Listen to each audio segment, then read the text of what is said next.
Here. All right, you see that little red dot? That means we're recording. But okay. Good morning. Hello, everybody. I am Whitney Nicely. I'm the broker for Whitney Buys Houses. We're in Tennessee and in Georgia. I'm also a real estate auctioneer in Tennessee and Georgia. And I'm looking for $1 million lake houses if you know of anybody that has one for sale. So I'm talking with April Crosley this morning, though. She is in Pennsylvania. Is that right? That's right. Good morning. And she buys houses, but not in the traditional way where she goes out and puts 20% down and gets a loan and holds it for 30 years. She's got some very interesting things that she does in real estate that I've dabbled in a little bit, but she's an expert at it. So, April, if you want to introduce yourself just a little bit, and then we'll kind of get on into the conversation. Sure. Hi, everybody that's on the call. My name is April Crosley. I buy houses in Berks County, Pennsylvania, and I've been doing it full time. I think about 3 or 4 years. I actually was in healthcare for 13 years and retired from that a couple of years ago to do this full time. Once we started flipping enough houses a year to basically replace my income, so. The way we buy houses, definitely not the traditional 20% down. We primarily buy and hold, but we also flip. We'll flip about 4 or 5 properties a year just for some large chunks of capital. When we buy and hold, we use private funds. So we buy everything cash. So we can buy quickly and settle quickly. And then we'll get it fixed up, put a tenant in it, we'll go to the bank and we'll do a cash out refinance so that we take all of our money back out, which isn't even really our money. We're just using someone else's money. So everyone kind of, has their strategy and buys a little differently. We just choose not to utilize any of our own money to buy. So it's pretty nice. We've had a private lender, our primary private lender that we've been working with for about, I would say 6 years now, 5 or 6 years now, that we pay him a certain percentage on his money, and he loves it because he's making more than he would in a bank account or a money market. And so he's happy to renew up every year, and we just kind of use that and buy, and we'll buy some flips, buy some rentals, and it's worked out pretty nice. So, well, take me back to the beginning. Okay. Did you already know this guy? When we first started, getting a little more serious about investing in real estate, my husband's a realtor. He's been for 13 years. So he has his broker's license and real estate was his thing. I wanted to be the CEO of a hospital. So I was in school for my master's degree in that. And so I picked up a book of his and started learning about it, and we're a perfect match because my husband's very analytical and I'm very go. I'll just do anything and everything and jump right in. So it works out really good. And my husband knew someone that was flipping houses. He had worked with him at his real estate company, and we came across a lead for a good flip, like a single family home on, I forget if it was an acre or 2. This was a long time ago. And we didn't have the money to do it, but he knew this guy flipped. So he asked this guy, if we do this flip with you, if we basically found the deal, will you fund it? And then we'll take care of some of the work and coordinate everything. So you don't have to worry about any of that, and split the profit. So this guy was utilizing this private money lender who my husband also knew in the real estate circles. Mm-hmm. And what happened is the gentleman that we did the flip with no longer had a need for this private lender. So this private lender said to us, if you're going to continue doing this, flipping and buying houses, I'd like to fund your deals for you, which worked out kind of nice. So it started out, I forget how much he was lending us in the beginning, but when someone first starts working with you and they're a private lender, of course, they're going to have usually points up front, and you're going to be paying 12% or a little higher interest rate. And then that interest rate will typically go down over time, or the points will go away as they trust you and you trust them, and everybody's comfortable with the relationship. So fast forward 6 years now, and I believe he gives us like $265,000 a year, and we pay him 8.5%, which is super cheap for paying someone an interest rate that's not, it's not your money, you know. But that comes with time, and that comes with trust. And I have a meetup group, and I try to tell people that are new, don't expect that right off the bat. People are going to charge you 2 points and 10% or 12%, or you have to build that relationship. So, and that's also cool that he kind of came to you. Yes. Yeah.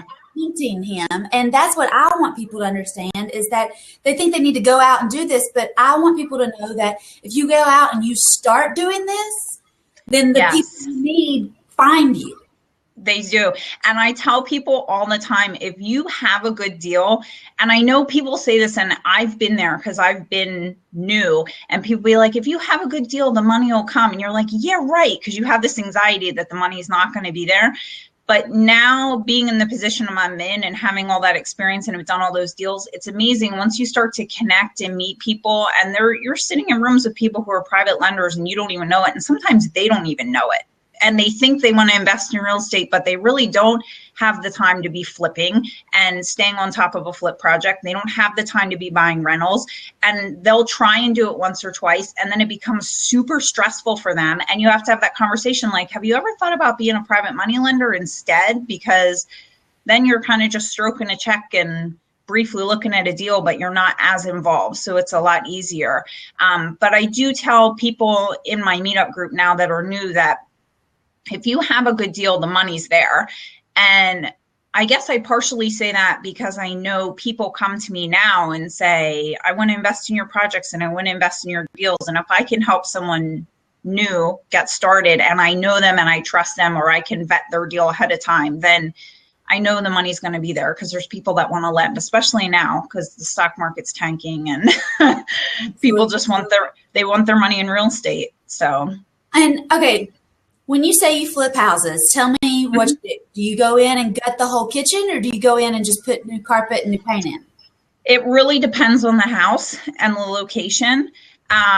Sometimes we'll go in and completely gut the entire house if it calls for it. If it's a house in a neighborhood that's, I want to say like higher end, and you need to have top of the line everything. I'm very much about rehabbing for your location. I don't over rehab anything. So if it's in an area or it's a house that I don't think requires granite countertops and brand new cabinets and all this fancy stuff, I'm not going to do that to the house. There's your puppers. Sorry, my assistant needs her attention too. So sometimes we will go in and gut, and sometimes we won't. So it just depends on the house and the location and who our end buyer is. You have to rehab for your end buyer. So, yep. Yeah. Okay, so when you go in and you flip, say, are you flipping mainstream houses, kind of like it's, just normal middle class, or are you flipping the upper end stuff? No, I won't flip upper end. And this is where knowing your market you really have to know your market. You have to know your market. In my market, to sell a house that's like over $220,000, that house is going to sit a long time on the market. And that's not my money, but my lender's money, but still my money because I'm paying interest on it, tied up. Yeah. So you really have to know your market. For me, in my market, the first time buyer price range is what I look for. So first time buyers are buying like $125,000 houses to $175,000 houses or $180,000 houses. Those are the houses in my market that move. The ones that are higher priced, they sit for a long time. So I don't flip anything that's really in that upper price range, and I don't flip anything that I consider weird. I don't like weird houses. I don't like weird houses as rentals. I don't like weird houses as flips. I just don't, I don't like weird. I don't know how else to explain it. Like kitchen in a weird location, or 2 bedrooms, but one's really tiny, or And you have to really weigh, if you walk into a weird house, some people will be like, oh, well, if you move this wall or you take this out or you shift this, it's like, but there's cost behind doing that. So if you can get it cheap enough to do that, that's great. And if it doesn't take too long, but if there's no benefit to it and I'm not making any more money on it, I just won't touch it. So, yeah. So you brought up an interesting point, because I won't buy a 2-bedroom, 1 bath, Right. because you can't do anything with it. If it's cheap enough, like, I take that back. I bought a shack in 2014, and I say a shack because it had an outhouse. It Wow. did not have power or water when I bought it. Like, it was a shack. And Wow. it was 2 bedrooms, 1 bath, and the plumbing was all there. It just didn't work. Well, I bought it cheap enough that I could turn it into a rent to own, and it didn't take a lot of money to get into it, and I didn't need a lot of money a month. So I was swamped with people who wanted this shack. I mean, saying that I wasn't going to do anything to it because I couldn't make any money if I did anything to it. Yeah. I don't do anything to it. Y'all do whatever you want to it. And I had people lined up around the block for it because it was small enough and cheap enough. But even then, I felt like it was just an anomaly, and I don't want any 2-bedroom, 1 baths. I just don't want it. I'll buy them in apartments, but in houses, I don't want it. Yeah.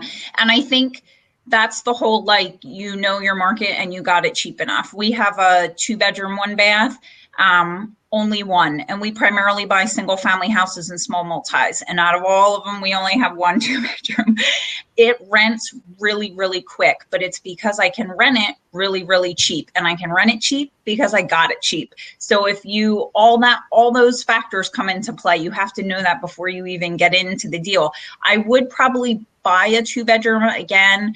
I'm not crazy about them unless they're ranch homes. I'm seeing like a huge demand for ranch homes because we have a lot of elderly population and a lot of, like, you're just seeing a shift in healthcare with people being pushed out of the hospital sooner that need 1-floor living. And but you're right, the numbers have to be right because you can't rent them for as much. So we have a group, and I'm sure everybody has this, but they house older people and they kind of bunk them up together, but they're only taking ranch houses. Yes. It has to have, so many square feet. And a lot of times it's a couple and then a single. So they need 3 bedrooms in case everybody does end up needing their own care. But a lot of times they have an extra bedroom that they use as a craft room or whatever. And they're almost buying up whole neighborhoods because those ranch style houses are usually together, right? So they'll buy 5 or 6 and put a bunch of people in it. And then if they need to send a nurse out, she can just go boom, boom, boom, boom, boom down the road and visit everybody. Yeah. Really we were working with a company that was looking for ranch homes in our area for that reason, for that particular reason. And we ran into the issue that a lot of the homes in my county are old. They're very old. So you'd find a ranch home, but the whole home would have to be modified. The doorways had to be made wider. And it was so much work that you couldn't get the house cheap enough to do the work. And we actually had a couple where we had the company come in. We were like, we think this will be a great home. And they came in and they looked at it. But it came down to we couldn't get the house cheap enough to do all the modifications, and they would pay for some modifications, but most of the homes are so old, the doorways were so narrow that we're talking, you pretty much have to gut the whole home and just start over again. So it was, I don't want to say energy wasted. It was just a lot of time spent trying to find the right home that was a good fit till we were like, okay, our area, the houses are just too old and we're wasting a lot of time, and if we come across something great, but we kind of stopped searching specifically for that. So well, I'd say it wasn't time wasted because you probably learned a lot and you saw oh my gosh and maybe you got a couple deals out of it that you weren't expecting, or just the knowledge also, right? Yeah. Even if I spend a whole week and I look at 10 or 20 houses and I tell people that I'm looking at houses, then it just keeps me out. It keeps me fresh. It keeps me, where people say, oh, she's still looking. Yeah. Yeah. And you never know what you're going to come across. Mm-hmm. You never know. And I tell people all the time, when you go to look at houses, Like, you should be, a lot of people I know look at bank owns. I don't look at bank owns. I don't buy anything on the MLS, but a lot of people will look at bank own after bank own. And I tell them all the time, the best thing you can do is when you're standing on the porch of that bank own, look at all the houses in that neighborhood and drive around that neighborhood and write down the houses that look junky, because where there's one bank owned, there's going to be someone else in distress that needs to sell, guaranteed. So it's not a waste to look at bank owns either. And I know people that have gotten deals from bank owns on the market. It's just not my thing. But I always tell them, look around, just drive through those neighborhoods. And even when I go to look at houses, like, I will drive up and down the block of that neighborhood, basically drive for dollars, just writing down addresses of houses that look junky. I can't stand the paperwork in a bank owned house. And the time, I could buy 3 houses in the time it takes them to approve my offer or not approve my offer. Bank owned properties are insane. And I don't like looking at MLS houses because every investor in town has already looked at that one and either passed it over or made some crappy offer and ready to deal. So I do like you do. I find junky looking houses that I like, the free and clear ones that, somebody's inherited, or that landlords are tired of being landlords. I love houses from landlords because they don't, they're not attached to it. If you have grandma's house, you're attached to it. Landlord, it's just money. Take it. I know. I was just thinking that because we just got like over 30 inches of snow here. And I was like, man, I got to do an absentee owner mailing because all these landlords are going to be pissed off. They have to go out and shovel at all these properties and have their lots plowed. And now's the perfect time to send out letters. Well, so I think a great time for landlords is in the fall because people fall behind. And then right now they're getting their tax returns back. And I know a lot of landlords that are getting caught back up from fall payments that were late because they're income tax. But okay, let's talk about income taxes coming back. If you were going to have somebody, do you do rent to owns or lease options? I don't, because I got burned on one really bad one time. So left a bad taste in my mouth. I love them. And this is the perfect time of year for me because people get their income tax back and they're like, all right, I'm going to buy a house. I got $5,000. What you got? So this is a great time of year for me and lease options. Yeah. Okay. Then let's see. Okay, you spoke about the IRA. You helped a buddy with an IRA. We have. I have a self-directed IRA, and I have a friend who held a mortgage for us from his self-directed IRA on a house, and we actually sold that house now. So I need to get his money back into something else. Hold on, time out. A self-directed IRA. That's not a normal IRA, and that's not a 401k. That is a special IRA set up to where I control it. Somebody else doesn't decide what I buy. I get to buy what I want, and I can buy real estate in a self-directed IRA. Yes. Yep. And you can buy your own real estate in that IRA. Just all the money has to come from the IRA, and all the expenses from the property and everything have to be paid out of the IRA, and any profit or cash flow you make has to go back into the self-directed IRA. So you can buy your own real estate in it. We've never done that. And a lot of people that I know, some people do it. It really depends on what your goals are and where you're at in life. Are you trying to build your IRA on your own, or are you kind of not really worried about it right now? But the people I know, they lend from it instead of buying their own real estate. So our friend held a mortgage on a property for us. We sold that property about, I want to say, a year and a half ago. So we need to get his money back into something. And then I have 2 other people, actually family members, that have money in old retirement accounts. And a lot of people will leave a job or something or change jobs, and their old retirement account is just sitting there and they're not doing anything with it, and they don't know anything about it, and they don't pay attention to it at all. So you kind of just, it came up in conversation one day. I was actually sitting with my aunt, and she's like, oh, I don't know what's going on. I'm never going to be able to retire. I keep losing money on my retirement account. I'm like, what retirement account? And she's like, I have this retirement account. I'm just losing all this money on it. I never make money. I'm like, whoa, I help strangers every day make money by rolling their retirement accounts over into self-directed IRAs. If I can help a stranger do it, I can help my family do it. So sometimes you just don't know what people have, because people don't really talk about retirement accounts and how they don't really pay attention to them if they're not using them. If they're not with their current job, they tend to just forget about them. So she's losing money. It's like she's losing her butt on hers, especially now with what's going on with the stock market. So we're going to roll that over. And then you can do it a bunch of different ways. Like she can either hold a mortgage long-term on a property, or she can just lend it for flips, or, I mean, it's really up to her. And then the interest rate's negotiable between her and I. And so it's kind of nice. It's nice. I know people that have savings accounts in the banks, and that's not any money either. So maybe they want to take their money out of their 401k or the IRA because they got it and it's not making any money, but maybe to start with, they will put, 10 or 20 into a self-directed IRA and start working with that. And then when they see that egg start to grow and produce, then they start to roll over the rest. That's what I've seen in my market. And as long as, I can get people into a self-directed IRA and tell them how awesome it is and what they can do. And, even if it's not bringing quite the same return that private money is bringing, it's a lot more than you were getting in the savings account.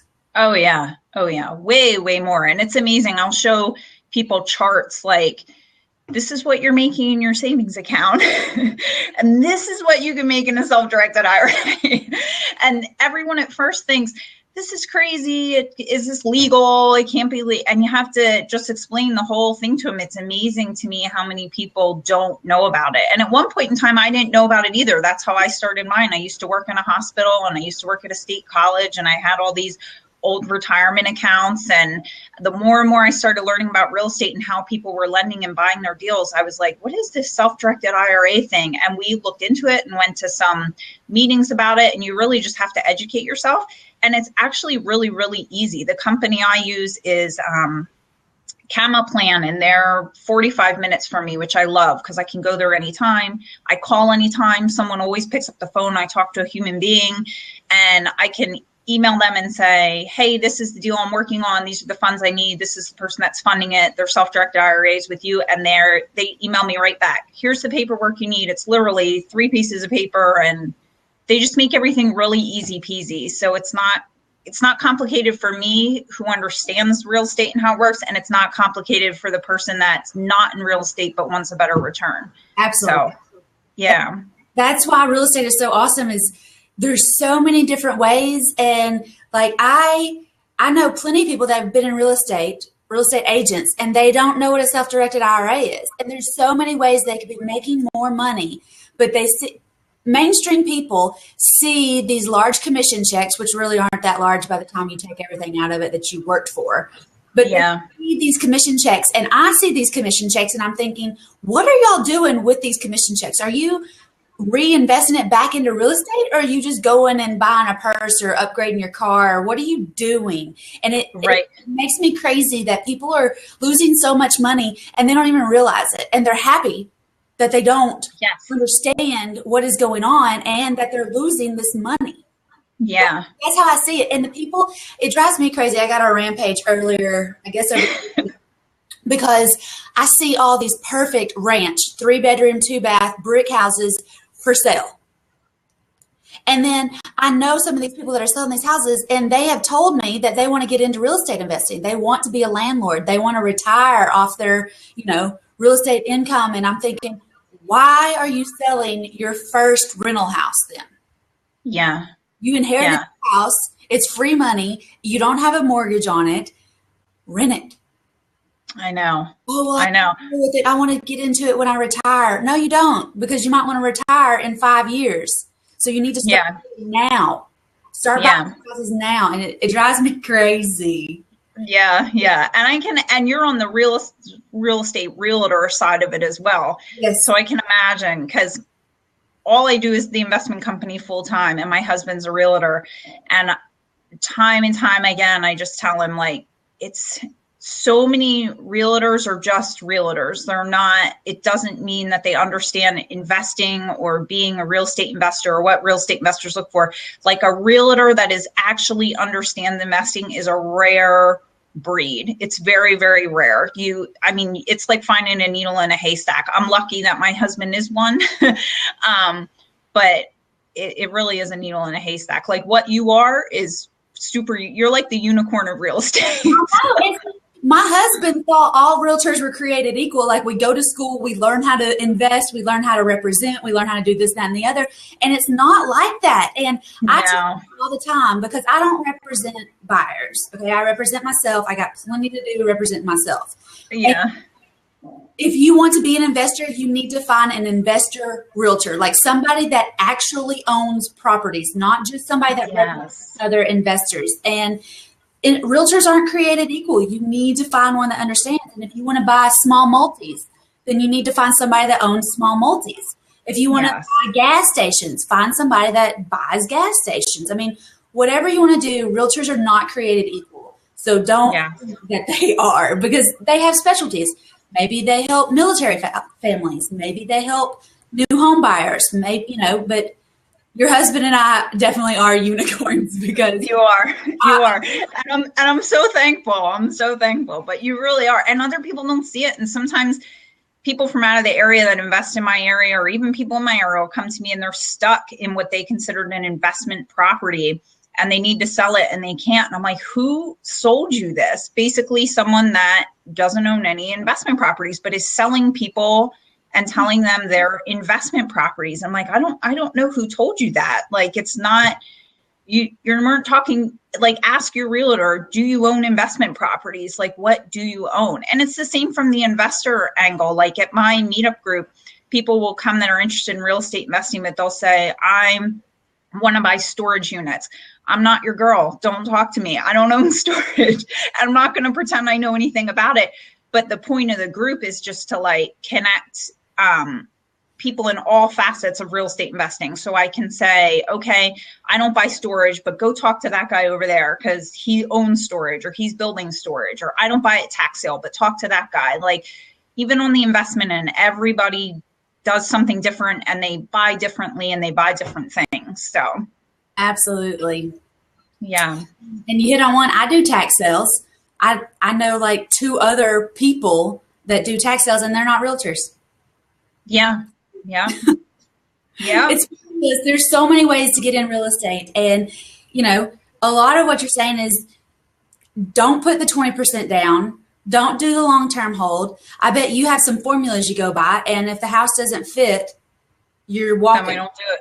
Yeah. And a lot of people kind of try and force it and make the deal work. And I don't know. I don't believe in that. I see people now they're buying investment properties. I'm like, how is that even making you money? But everybody buys differently, and not everybody buys with private money. I don't want a dime of my own money into the deal. So it has to work for me that I can buy the property cash, put a tenant in it, go to the bank, and I know my bank will refinance 80% of the value of the property. So I make sure that I'm not into that property for any more than 80% of what it's worth. And I go to the bank and say, here's this great property. It's rented. It's all fixed up.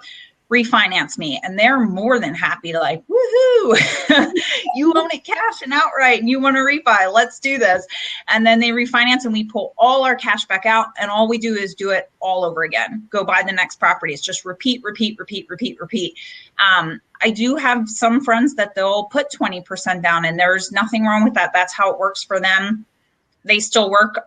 Some of them still work full time, and they make really good money, and they're basically reinvesting their money. That's just not how we choose to do things. It doesn't mean my way's right or their way's wrong. It's just what fits for you and your end goal. So it may be that they just haven't figured out how to do it your way yet. Maybe. maybe. I don't know. And I tell people, like, if you find a private lender, or you do a good deal and you develop a relationship with a private lender, they want their money working. Like, nothing irritates private lenders more than when their money isn't working. I'm about to roll somewhere like 250 more thousand over into directed IRAs in the next 2 months. And nothing's going to piss those lenders off more than if their money isn't working, because then what's the point? You're not making them any money. So they just shifted all their money from a retirement account where, yes, they were losing, but into a self-directed IRA where they're making zero. So the funds constantly have to be working. So I want to use their funds, and I am building my own funds to lend. Like, I want to be lending my funds and I want to be using someone else's funds, and then everyone is making money. It's like a win-win-win for everybody. I think it's awesome. So let's say somebody doesn't have 200,000. Can you work with somebody that they had less, like take on multiple joint partners, or what do you think? I haven't really ventured into that yet. I started learning about it a little bit. It is a little difficult. I would say anything under 50,000 is definitely more difficult. But the longer I'm doing this and the more people I'm meeting, I'm finding it's all about finding people you trust. So if I know an investor has a track record and they purchased some properties and they come to me and say, hey, I just bought this property and I need like 10 grand to finish renovations. And when I do that, it's going to add this value to it, which is going to make the property worth this much more. Do you know anyone that has like 10 grand they can lend? That's the stuff you use those smaller IRAs for. So it's possible. There's enough people out there that need it. And there's also people that are buying smaller properties. That's how we started. We started buying more low income in the city, smaller properties, and we don't do that anymore, but that's how we got started. And those in our area, those properties, you're picking them up for less than $20,000. So if you can find someone that you know knows what they're doing, you can use those funds for that. So it's possible. It's a little more difficult to get them into a deal, but it's not impossible.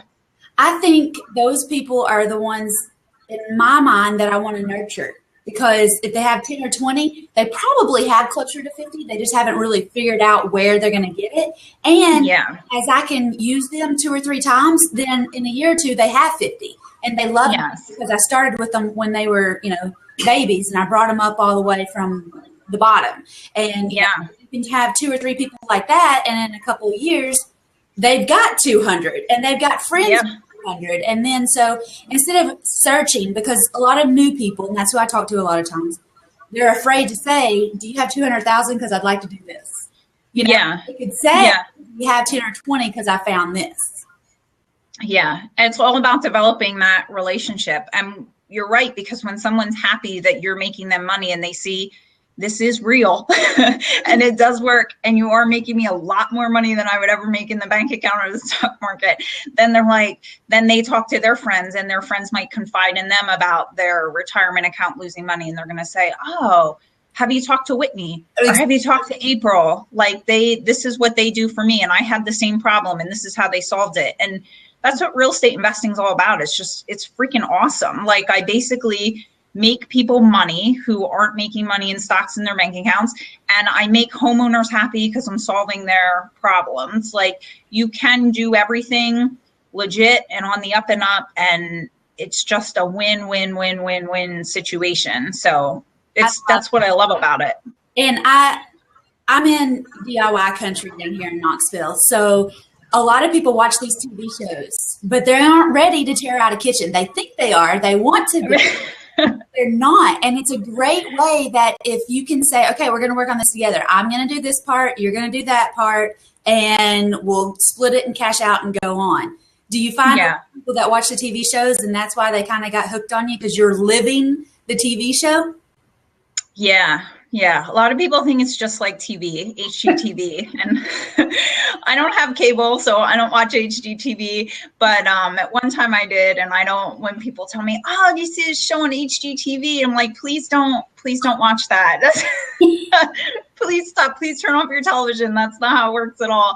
But I agree with you. When people are new to real estate investing, if they're serious and they're going to hustle and they're going to work, I'll work with them. I don't I don't believe in that working by myself mentality. You can only do so much by yourself. And I'll connect with people that are trying to get started. And you do sometimes have to be like, I have the money and I'll fund the deal. You bring me the deal. This is how we're going to split it, or this is the wholesale fee I'm going to pay you, or however you negotiate it and work it out. But I don't want to say I'm not a big proponent of just jumping right in when you're new on your own, but there's a lot to learn. It's not what you think it is at all. So it's a lot of hard work, and you're not happy like the people on HGTV. They're just always smiling and everything's going great. And it doesn't quite work like that. Because everybody thinks it's all these busy days. I had a day yesterday that was really, really boring. Yeah. Yeah. And yeah. through those boring days, because there's going to be other days where you're just absolutely swamped. Yes. Yeah. It's such a roller coaster. Real estate's such a roller coaster. I spent my whole day yesterday researching quitclaim deeds and drawing up a spreadsheet of people that the quitclaim deeds that went through in the past month. It was, I wanted to stick a fork in my eye. It was so boring, but that's the stuff that has to be done to get your marketing out there, to find off-market deals. You have to work really hard for it. And I have some people that do some of my stuff, like certain mailings and stuff envelopes for me, and do mailings in other counties for me. But there's some stuff that at first I have to do it on my own. And that's how you got to put the legwork in. You really do. I feel like, I did my own envelopes, I did my own letters, I did all that so that when I got somebody, I understood what they were doing. Oh, yeah. Yeah. And you know how you want it done. And yes. Yeah. Yes. And maybe they improve on it, but maybe, there's just nothing to improve on with letters sometimes. Yeah. It just is what it is. It's just mailing a ton of letters. And people don't see that side of it. And I joke all the time. I'm like, man, my lady at my post office knows me, and it's terrible. And I spend way too much money on stamps. And it's funny how you say about tax returns. It's like most people take their tax return money and they're like, oh, this is great. Can't wait to go buy new clothes or my new car or whatever. And I'm like, yes, tax return money. Let's buy stamps. Like, it's so boring. There's no TV show where people want to see you getting excited over buying stamps. No, there's not. The people do want to see the end result. And that's, right. As a new investor, you have to understand that there's a lot of just paper and a lot of stuff. And you have to get past that to get to those big checks. And a lot of people that especially want to wholesale, wholesalers, they hustle. And if they're not, they're not bringing anything back in, it's not like, we have some rental income that's going to come in, whether we're hustling or not. If we take it off, that's fine. But those wholesalers, if they're not hustling, somebody else took that deal. Yeah, it's true. And if you're not, you got to be on it all the time. I got a call about a wholesaler brought me, and it was a couple days before Christmas. It was the week before Christmas. And he's like, listen, I have this deal. It's great. It's in this great school district. And I went and looked at it. I was like, I want it. I'll tell the guy I'll settle before Christmas. We had to settle in 3 days.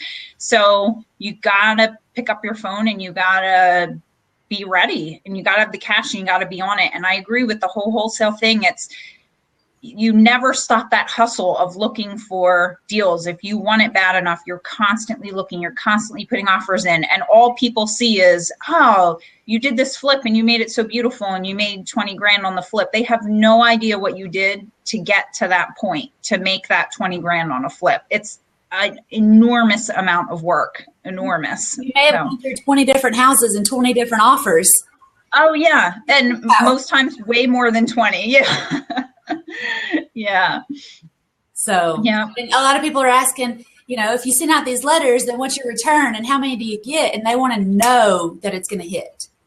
Well, I sent out a bunch of letters 2 years ago, and I got a call, I think 2 weekends ago, maybe January 1st weekend, they were going to be in town from a letter I sent 2 years ago. Yeah. How do you keep stats on that? I don't know. And I go through, it's the same thing. If you're sending a mass volume of letters, people will call me and say, someone called me and said, oh, I found your letter on my mom's fridge and she passed away. Or like, you sent me a letter a year and a half ago and it was under this pile of stuff on my coffee table and now I'm calling you. And you just you never know. I'd love to say that I keep stats on the return of my letters. I just send a shit ton of letters. Excuse my French. Tons. I do it my job is marketing. Like, that's my job, is marketing. The rest, once I have the deal, is I don't like do the work myself, and I'm not in there doing all that. I rely heavily on my contractors and my accountant and everybody. And my job, as I see it, is to just keep bringing in deals and bringing in private lenders and marrying the two. That's what I do. I find houses and I find people. I don't do anything else. I have other people that are going to do other stuff. But like you said earlier, I can't do it all myself. I would do one maybe. But if I have other people, I can do 10. Yes. Yes. And I still haven't mastered I'm in a mastermind group and people are on there talking about how they're flipping 50 houses a year. And our primary strategy is buy and hold. But I'm like, wow, like I'm flipping 2 right now. And it's enough to drive me batty, along with trying to do my like other marketing and stuff. It drives me crazy. I don't know how people are. I guess maybe I'll get to that point someday. I'm not. But I don't know if I want to. I'm kind of lazy. So those people have a team and they have all that overhead of that team. And I did 6 last year and I thought I was going crazy, Yeah. But that's fine for me. If I do 6, then I'm good. If I do all this other stuff, then I'm good. I don't want to get to the point where I'm doing 50. Yeah, that would be great. But think about all the team players that you would have to have. I mean, you would constantly just be talking to your team in order to get done. And I want some free time. Yeah, that's how I am. And that's why you do this, is for freedom. I don't want to be working like a dog. Like, if I can flip, ours is like 4 or 5 properties. If I can flip 4 or 5 properties a year, I'm happy. And the rest of the time I'm looking for rentals. I'm just hoarding houses. That's basically what I'm doing. And sometimes people ask me, like, what's your end goal? How many houses do you want? Well, while I'm young and I can hoard them, I'm just going to keep hoarding them. I don't really have an end goal in mind. I just want to keep buying, buy and hold, and just keep those steady 4 or 5 flips a year going for chunks of cash. And we use that chunks of cash to pay the private money lender their return. And we use that chunks of cash to supplement our income. But as far as our rentals, we don't touch our rental income. It mostly just gets poured back into keeping our properties nice. And someday I'll touch it, but not now while I'm young and still flipping and stuff. Everybody has a different strategy. That's just my strategy. So I wish you were in Knoxville, but at the same time, I'm glad you're not. Like, I think if we could do this once a week or once a month, I would have enough motivation to be like, yeah, she's doing, I can do it too. Let's go. Yeah. It's pretty awesome. You got to keep yourself surrounded by people that are doing it. And that's why I formed the meetup group in Berks County, because I was going to meetup groups in other areas and we didn't have one in our county. And it's amazing. Like, I had a meeting last month and a guy came that owns 10 rentals. And he's like, yeah, I don't know. I just haven't purchased anything. I'm just kind of like, I don't know what I'm doing. And then he was at the meeting talking to everybody and talking to me. And he emails me a week later and he's like, hey, your meeting was so motivating. I put my next property under contract. Like, it's very easy to get sucked back into daily routines and not looking for deals. But if you're around other people that are doing it and pushing you, whether they're new or experienced, I tell people all the time, like, the people that are new that come to my meetup group almost motivate me more than the people that are experienced, because they have so much hunger, and they just want to find deals, and that drives me. And then I have people that are better than me and they're buying more deals than me, and that drives me. So you're just constantly driven the more you're talking to people that do it and are seriously and are around it. I agree. It's good stuff. 100%. All right. Well, do you have anything? And now that I was going to say, do you have a way that people can contact you? Like, you have this meetup group. Do you have a website or a Facebook group or anything else that you're doing in case, people are watching this now or later and they want to say, man, she's awesome. How do I find her? Sure. My email is Crossley at CROSSLEY properties at gmail.com. I am on Facebook, April Crossley, and we have a business page, Crossley Properties LLC. And I run a group on Facebook called the Landlord Connection for people that are landlords. It's a private closed group. So if you're a landlord and you search for the Landlord Connection, you can join. And it's just a way for landlords to bounce ideas off each other, tenant problems or eviction questions or whatever the case may be. So I keep it private and closed so no one that's not a landlord isn't in there poking around. And I have a website, CrossleyPropertiesLLC.com, and I have a YouTube channel. If you go on YouTube and you search, I think it's the April Crossley. I'm new to this whole YouTube thing, so if you search my name, I'm sure it'll pop up. I have a YouTube channel, so multiple ways to get in touch with me. I didn't know about the Landlord Connection. I have a Facebook group. It's all women, all about real estate, but I didn't know you need to promote yours inside of mine. Okay. And I'll add you to it. It's kind of new. There's a lot of people from my county that are in it, but I want to open it up to like landlords everywhere. It kind of started with landlords from my meetup group. But it's really great. Like people pop a question in there, like, who's your handyman for this? Or have you ever had an eviction with this district justice? And what do you do about this eviction? And so it's just nice. It's nice. Landlords are like helping each other to be better landlords, yes, the more, which is good. I agree. The more community we can surround ourselves with, the more we're just all going to be better. Yes, that's exactly what happens. Do you have anything else you wanted to say? I didn't. We've been talking for like 45 minutes. I didn't even realize it. Holy moly! Well, now that I have blab nailed down, we see this a couple times a month. No, this is pretty awesome. I guess I just want people to know, like, my big thing now is now that we have a track road and we're doing it, we're buying houses in Berks County that if you're connecting with the right people, it's not hard to get started. I've opened up the seat. There's a couple people in here with us. Does anybody want to hop on? I have a question to ask or anything to add in to what we've said. Have we confused anybody? Because I know a lot of the times when you get two investors talking, then we just start talking, and a lot of new people, they don't understand what did you just say, and then we're off on something else before we can answer them. And in our area, which is probably very similar to your meetup, and we talk over the new people's heads, and they don't come back because they don't understand, and they feel like they need to get more education to even come to our groups, and I hate that because I remember being there, and I was stubborn enough to say, "Oh, I'm going to be here, and I'm going to figure out what they're talking about." But some people are. It's like listening to people speak Spanish sometimes at first. Yeah. That's how I feel when I sit down with my accountant. I'm like, what exactly. That's a foreign language. You're speaking Spanish. Yeah, you just have to ask lots and lots and lots of questions. And I always tell people sometimes there's never a dumb question. There really never is. Just ask. It's the only way you're gonna learn. A lot of times I don't realize that I use these words. So what I've done is I've made a top 10 phrase list and some people that you're gonna want to talk to if you're looking for certain things to give to the new people that come to our meetings, so that if we say, we're talking about ROI and we get off on a tangent, then they can say, okay, hold on, what was that? And it's basic stuff. We talk about ARV or ARV, and we talk about that in normal conversation, but new people are kind of like, who's that guy?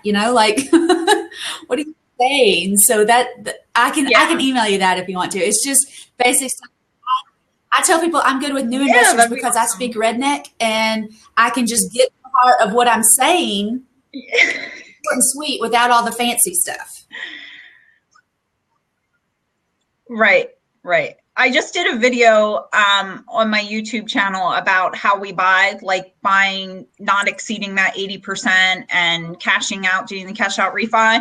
And the whole time I was recording the video, I was thinking, no one's going to understand this language except people who are already doing it. So I might have to go back and that's what I do. Hey, Craig, you got something you wanted to add to us? Good morning, ladies. Wow, what great timing. I was sold real estate for about 6 years, and I won't bore you with a long history or anything, but Lost a couple rentals, but man, I know like, 70% of this stuff, and I've just been eager to get back into it and try to figure out, I haven't been into it for like 8 years. So I'm trying to figure out where to get the money. So, it's like you, and I love what you're saying, April, is, you're trying not to put a dime of your money into it. And that's really where I want to go in the direction of investing. So I know I'm going to have to start off with something, but, I've got some money saved up. So spend. Yeah. And I think my advice, and Whitney, I'm sure you have advice about this too, just about getting started and not having any money. If you don't know of a private lender or have a private lender, is to connect with people in your area that are actually doing it. And if you need a way to find those people, just message me off the chat and I can give you ideas about how to find the people that are actually flipping in your area and buying rentals.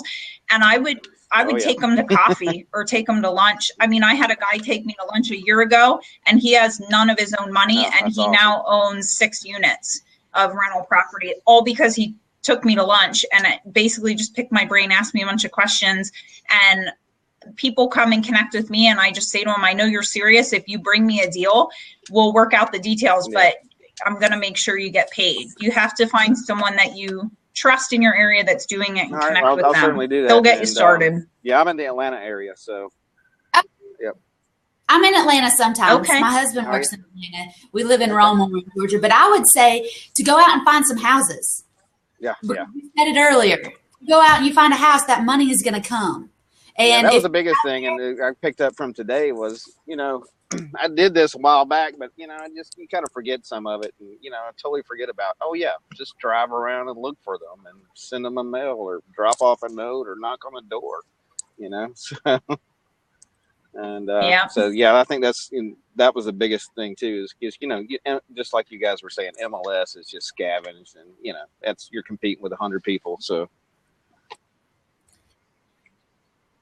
Yep, definitely. Yeah, off market's the way to go. That inspired me more than anything was, off market. What am I thinking? So. Yeah. And if you're not driving around tagging doors, go on listsource.com. It's like my favorite website. I could spend all day on there. So it's listsource.com. Yeah. And if you email me or connect with me, I can send it to you again if you forget. So I'm on there all the time, just pulling lists and doing marketing. It's so bogged down on the internet and doing all this stuff. You actually have to get out there. Right. Yeah, exactly. Make a fool out of yourself. It's cool. You'll be better on the next one. Yep.